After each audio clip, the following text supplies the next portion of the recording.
మనవరాలైన లతని ఈ నాన్నమ్మ శేషమాంబ మనస్ఫూర్తిగా అక్షతలేసి ఆశీర్వదిస్తుంది.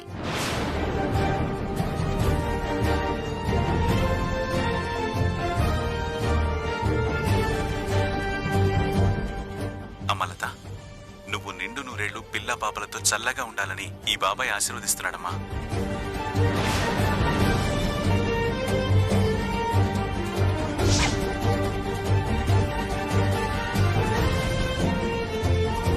అయ్య బాబోయ్, ఈ అమ్మాయి జమీందార్ గారు చిన్న కూతురా?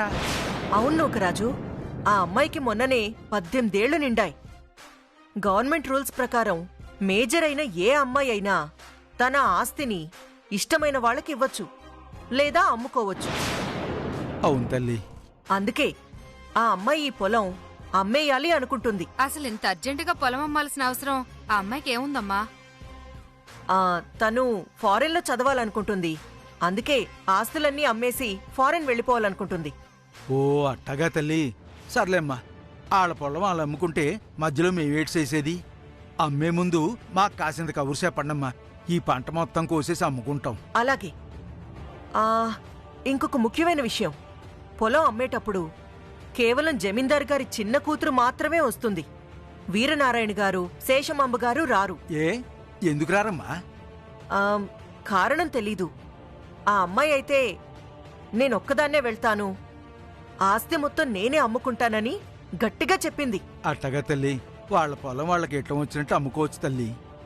అడగడానికి మాకేం హక్కు ఉంటదమ్మా? సరే, వెళ్దామా? అలాగే అక్క. ఏంటి ఇది? ఈ పొలాన్ని నమ్ముకుని ఉన్నాం. ఈ పొలాన్ని అమ్మేస్తే ఏంటే మరి పరిస్థితి? ఇంకేదన్నా పొలం చూసుకుందాంలే మావా.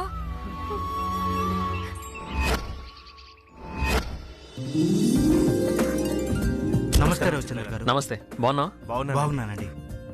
ఈవిడ మా అమ్మగారు. నమస్తే బాబు. నమస్తే అండి. తను నా వైఫ్ చిట్టమ్మ. నమస్తే అండి. వెళ్దాం రండి.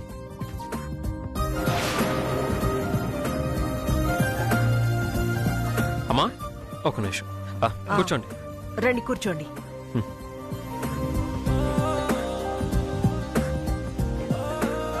అమ్మా, ఇతని పేరు కిషోర్.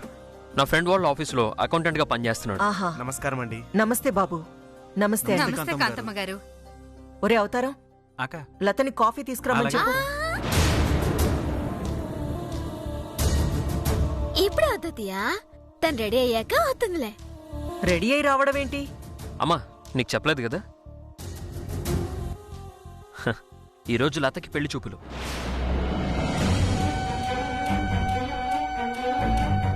పెళ్లి చూపులా? మన లతకా? అవునమ్మా. కిషోర్ నాకు చాలా సంవత్సరాలుగా తెలుసు. చాలా మంచి అబ్బాయి. పైగా బాగా చదువుకుని అకౌంటెంట్గా జాబ్ చేస్తున్నాడు. వాళ్ళ నాన్నగారు గవర్నమెంట్ ఎంప్లాయ్. వీళ్ళకి చాలా ఆస్తులున్నాయి. ఇలాంటి ఫ్యామిలీకి మన లత కోడలుగా వెళ్తే తన లైఫ్ హ్యాపీగా ఉంటుందని చిట్టమ్మ నేను కలిసి ఈ సంబంధం తీసుకొచ్చాం.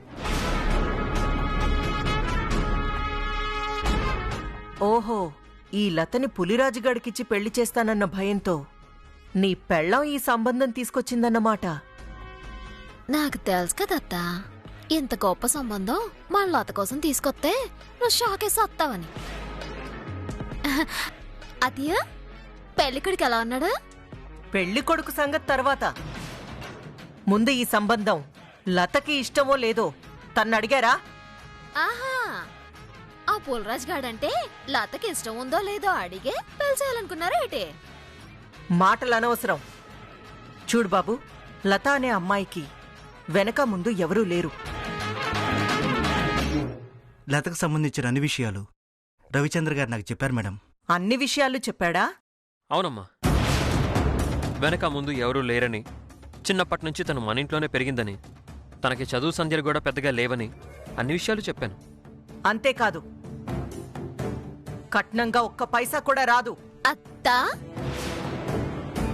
లతకి వెనక ముందు ఎవరు లేరని తెలిసాక కూడా కట్నం ఆశిస్తే అతనికి మెడ మీద తలకాయ లేనట్టే. కరెక్ట్గా చెప్పారు మేడం. నేను డబ్బాసించి రాలేదు మేడం. మా ఇంటికొచ్చే కోడలు మా అమ్మా నాన్నల్ని అత్తామామల్లా కాకుండా అమ్మా నాన్నలా చూసుకోవాలన్నదే నా కోరిక. అలాంటి మంచి లక్షణాలు మీ లతలో ఉన్నాయని చిట్టమ్మ గారు, రవిచంద్ర గారు నాతో చెప్పారు. ఆ నమ్మకంతో ఇక్కడి దాకా వచ్చాను. ఏడ్చినట్టుంది. మంచితనం ఏమైనా మొహంలో కనపడుతుందా ఏంటి?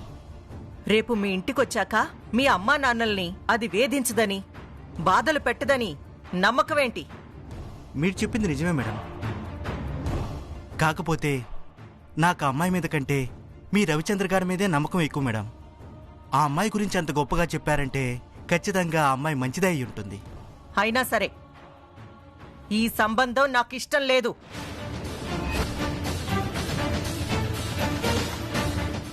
ఏ ఎందుకిట్టం లేదో? లతని పులిరాజుకిచ్చి పెళ్లి చేస్తానని నేనెప్పుడో మాటిచ్చాను. అమ్మా, గుడి దగ్గర జరిగిందంతా మర్చిపోయావా? లత మెళ్ళలో తాళి కట్టడం కోసం ఆ పులిరాజు గాడు నన్ను చంపాలనుకున్నాడు. లత మెళ్ళలో బలవంతంగా తాళి కట్టాలనుకున్నాడు. అలాంటి వాడికిచ్చి లతని పెళ్లి చేస్తాననడానికి నీకు నోరెలా వచ్చిందమ్మా? చూడు రవిచంద్ర, ఈ అబ్బాయి గురించి నీకెంత తెలుసో నాకు తెలీదు. రేపు మన లతని చేసుకున్న తర్వాత ఈ అబ్బాయి ఏ దుబాయో వెళ్ళిపోయి మన లతను అమ్మేస్తే? ఏడు మాట్లాడుతున్నావు కాంతమత్త? నీకు కొంచెమైనా బుర్రుందా? కట్టుకున్న పెళ్ళాన్ని ఏ మొగుడైనా అమ్మేసుకుంటాడా? ఏమో, ఈ కాలంలో ఎవ్వరినీ నమ్మడానికి లేదు. అసలు వీళ్ళ ఊరేంటో, పేరేంటో, కులమేంటో, గోత్రమేంటో ఏమీ తెలియకుండా లతనిచ్చి పెళ్లి చేశాక కట్నం తేలేదన్న వంకతోనో, దాని క్యారెక్టర్ నచ్చలేదన్న వంకతోనో దాన్ని చంపేస్తే? ఆ మత్తాలే నీకు దండం. శుభం పలకరా సోమన్న కొడుక అంటే అశుభాలు మాత్రమే వచ్చిరా అప్పన్న కొడుక అన్నాడంట. అలా ఉంది నీ వరస. నోరు తెరిస్తే సండల మాటలు మాట్లాడటం తప్ప ఒక్క మంచి మాట కూడా రాదా నీకు? సరే, ఇప్పుడేంటి? మన లతని ఇతనికే ఇచ్చి చెయ్యాలని నిర్ణయించుకున్నారా? అవును. సరే, ఆ లత ఒప్పుకుంటేనే పెళ్లి జరగాలి. అది గనక ఇష్టపడలేదంటే మీరిద్దరు కాదు కదా, 1000 మంది వచ్చినా సరే ఈ పెళ్లి జరగదు. అలాగే లత ఒప్పుకుంటేనే ఈ పెళ్లి చేస్తాం. సంతోషమేనా? సంతోషం. ఒసే చిట్టి, నేనుండగా ఈ పెళ్లి ఎలా జరుగుతుందో నేను చూస్తానే. కాంతమత్త, ఈ చిట్టె ముండగా ఈ పెళ్లి ఎవడాపుతాడో నేను చూస్తాను.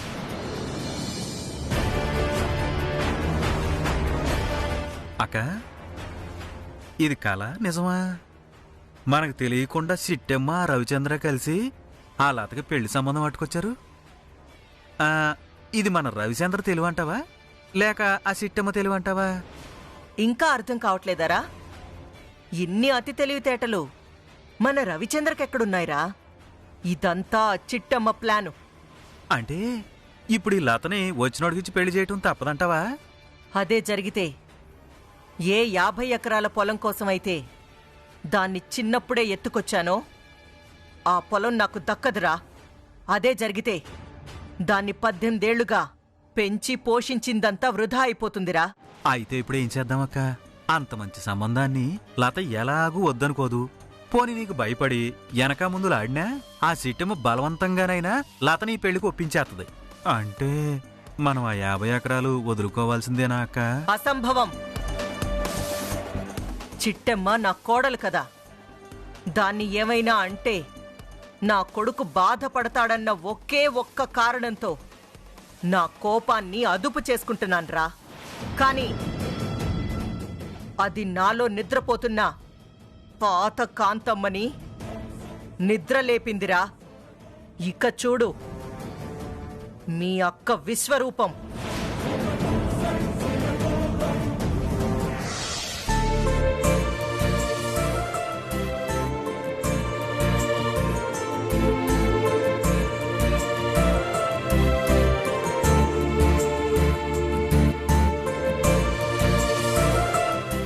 అక్క, నువ్వు అనవసరంగా ప్రయత్నిస్తున్నావక్క. ఆ కాంతమ్మ గారు ఎట్టి పరిస్థితుల్లోనూ నా పెళ్లి జరగనివ్వదక్కా. ఎంతమందిని ఎదిరించైనా, ఎంతమందిని వదులుకొనైనా నన్ను పులిరాజు గాడికిచ్చే పెళ్లి చేస్తుంది. అదే జరిగితే ఈ చిట్టేమ బతుకున్నా సచ్చిందంతా సమానం చెల్లి. అక్క అంత మాటలెందుకులే అక్క. నిజం చెప్తున్నాను చెల్లి.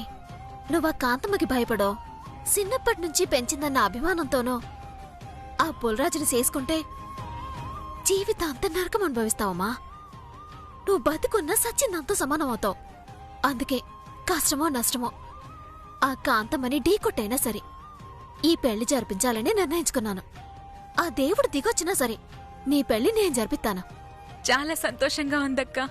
చిన్నప్పటి నుంచి ఇంట్లో పని మనిషిగా పెరుగుతూ కాంతమ్మ గారు పెట్టే అష్ట కష్టాలు పడుతూ అసలు దేవుడనేవాడున్నాడా, నా మొర ఆలకిస్తాడా, ఏదో ఒక రోజు నన్ను ఈ కష్టాల నుంచి దూరం చేయకపోతాడా అని ఏడుస్తూనే ఉండేదాన్నక్క. కాని ఆ దేవుడు నీ రూపంలో వస్తాడని, నా కన్నీళ్లు తుడిచి కష్టాలను తీరుస్తాడని నిన్ను చూసాకే అర్థమైందక్క. నువ్వు రాకపోయి ఉంటే నా జీవితాన్ని ఊహించుకోవడానికి భయం వేస్తుందక్క. చిచి ఏడ్చలే కన్నేలో. నువ్విప్పుడు ఆనందపడాలి. ఎందుకే మా మరిదిగారు ఎట్టున్నారు తెలుసా? సినిమా హీరోలా ఉన్నాడు. మీ ఇద్దరి జంట సుడుముచ్చటగా ఉంటుంది. అరే మా సెల్లికి సిగ్గొచ్చేసింది. ఈ సిగ్గులో నువ్వు ఇంకా అందంగా ఉన్నావు సెల్లే.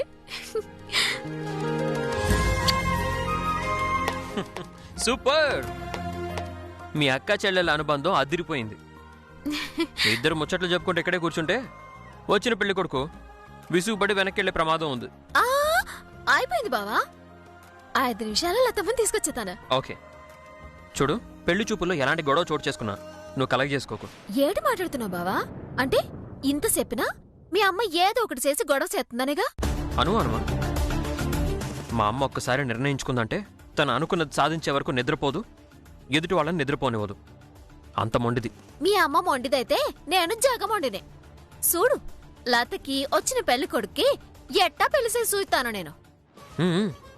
ఈ మాత్రం కాన్ఫిడెన్స్ ఉండాలిలే. సరే త్వరగా రెడీ చేయి, వెళ్దాం. అలాగే.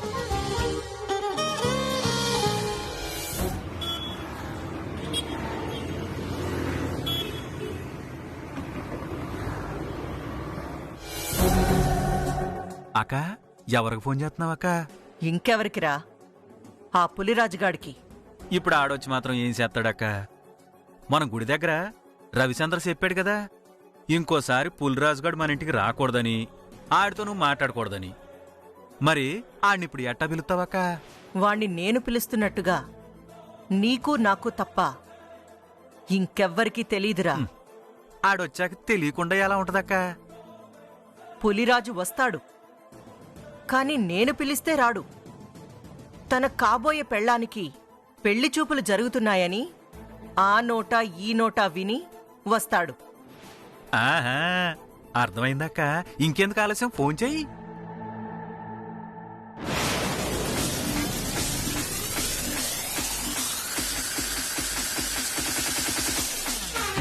రే కోటిగా ఒక నిమిషం ఆపు.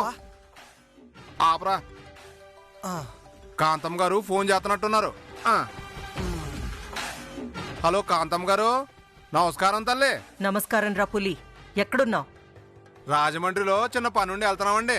రాజమండ్రి తర్వాత వెళ్ళొచ్చు, ముందు ఉన్న పళంగా బయలుదేరి మా ఇంటికి రా. ఎందుకమ్మా? మళ్ళీ మీ కోడలతో కొడుకుతో కొడించడానికా తల్లి? రేయ్, చెప్పేది జాగ్రత్తగా విను. లతకి వేరే అబ్బాయితో పెళ్లి చూపులు జరుగుతున్నాయి. ఏంటమ్మా, లతకు పెళ్లి చూపులా? అంటే నాకు ఈ జన్మలో శుభం కార్డు లేదా అమ్మా? ఆ శుభం కార్డు వెయ్యడానికే నిన్ను రమ్మంటున్నాన్రా. మీరేం చెప్తున్నారో నాకు అర్థం కావట్లేదమ్మా.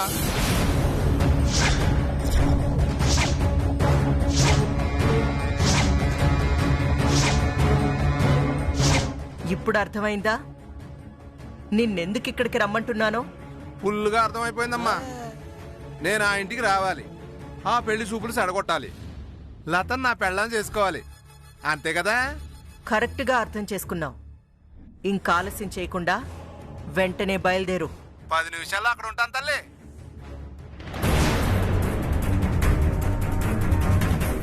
ఏంటండి బావా? మీ బావకి ఇంకాసేపట్లో పెళ్లి జరగబోతుందిరా. ఓహో మా బావ ఇంకోసారి పెళ్లి కొడుకు అవుతున్నాడు అనమాట.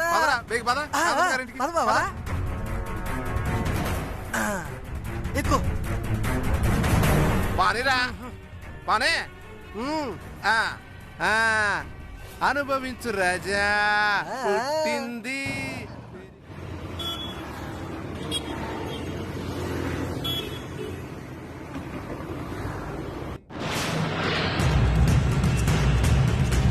పొసే చిట్టమ్మా, లతకి అకౌంటెంట్ మొగుణ్ణి తీసుకొస్తావా? నువ్వు తీసుకొచ్చిన అకౌంటెంట్ గాడితో పెళ్ళవుతుందో, నేను తీసుకొచ్చిన పనికి మాలిన వాడితో పెళ్ళవుతుందో ఇంకా సేపట్లో తేలిపోతుంది.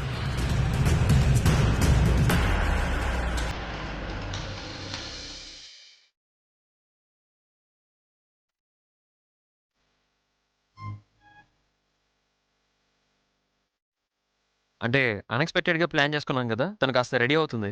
పర్లేదు రవిచంద్ర గారు. మేం వచ్చింది దేవుడి దర్శనానికి కాదు బాబు, ఇలా చూసి అలా వెళ్ళిపోవడానికి, పెళ్లి చూపులకి.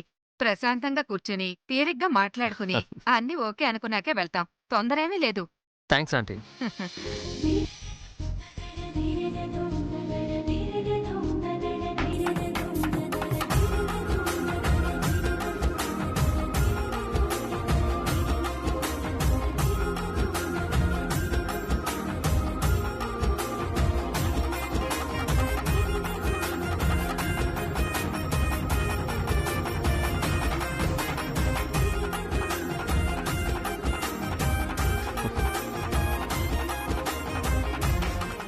అమ్మా, మావయ్య ఎక్కడున్నారు?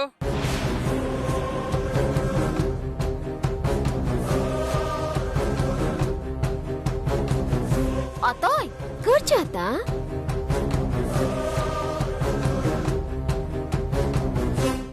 ఇదిగో పెళ్ళికొడుకు పెళ్ళికూతురు, సిగ్గుపడింది చాలు.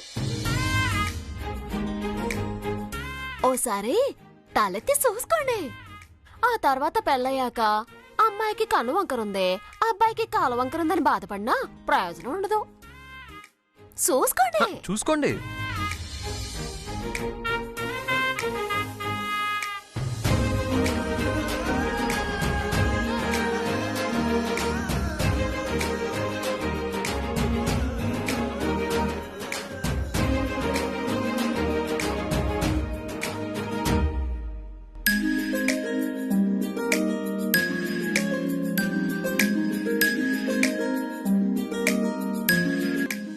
అమ్మయ్యా, ఇద్దరు ఒకరినొకరు సూసేసుకున్నారు. ఒక పని అయిపోయింది. ఎదుగుడి కిషోర్ గారు, మా అమ్మాయి అని చెప్పడం కాదు గాని మా కాంతమ్మ గారింట్లో చాలా పద్ధతిగా పెరిగిందే. ఇంటడు పని తను ఒక్కతే చేస్తుంది. తను వండిన వంటలకి వంక పెట్టడానికి ఉండదనుకోండి.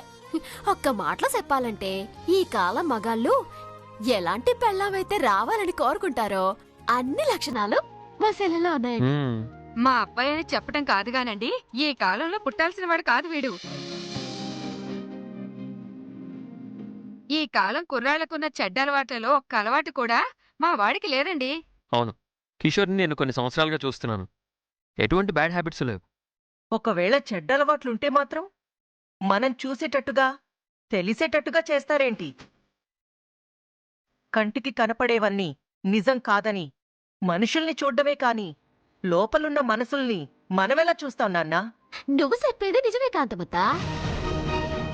అలాగని కనిపించిన వాళ్ళందరినీ అనుమానిస్తూ పోతే ఈ జన్మకే కాదు, ఇంకో 10 జన్మలైనా ఎవ్వరికి పెళ్లి కాదు. ఎదుగండి అత్తయ్య గారు, మీ అబ్బాయికి మా అమ్మాయి నచ్చిందా లేదా అడగండి. మిగతా విషయాలు తర్వాత మాట్లాడుకోవచ్చు. ఎరా, అమ్మాయి నీకు నచ్చిందా? మీకు నచ్చిందంటే నాకు నచ్చినట్టే. మా వాడికి అమ్మాయి నచ్చేసిందండి. ఇక చెప్పాల్సింది మీ అమ్మాయి నిర్ణయమే. ఇదిగో సలే, అబ్బాయి నచ్చాడా? అంతా మీ ఇష్టమేనక్క. అయ్యో సిగ్గుసాడు. ఏమండే, మా సెల్లికి కూడా మీ అబ్బాయి నచ్చేశాడు. మీకు మీకు నచ్చడమేనా? నాకు నచ్చాల్సిన అవసరం లేదా? అత్తోయ్, ఇక్కడ జరుగుతుంది మీ పెళ్లి చూపులు కాదు, మీకు నచ్చడానికి. లత పెళ్లి చూపులో పెళ్లి కొడుకు లతకి నచ్చితే చాలు. చాలే. నచ్చడం అంటే పెళ్లి కొడుకు నాకు నచ్చాడా లేదా అన్నది కాదు. ఇతని మీద నాకు కొన్ని అనుమానాలున్నాయి. మీ అనుమానాలేటో అడగండి. ఇదిగో అబ్బాయి, మీ క్యాస్ట్ ఏంటి? మన క్యాస్టే అమ్మా. మీ చుట్టాలు బంధువులు ఎవరైనా ఈ కాకినాడలో ఉన్నారా? లేదండి, మాది గుంటూరు మేడం. కాకినాడలో చుట్టాలెవరూ లేరు. చూసారుగా, కాకినాడలో వీళ్ల మొహాలు కాని వీళ్ల పుట్టు పూర్వోత్తరాలు తెలిసిన వాళ్ళు కాని ఎవ్వరూ లేరంట. వీళ్ళని నమ్మి లతని వీళ్ళింటికి ఎలా పంపమంటారు?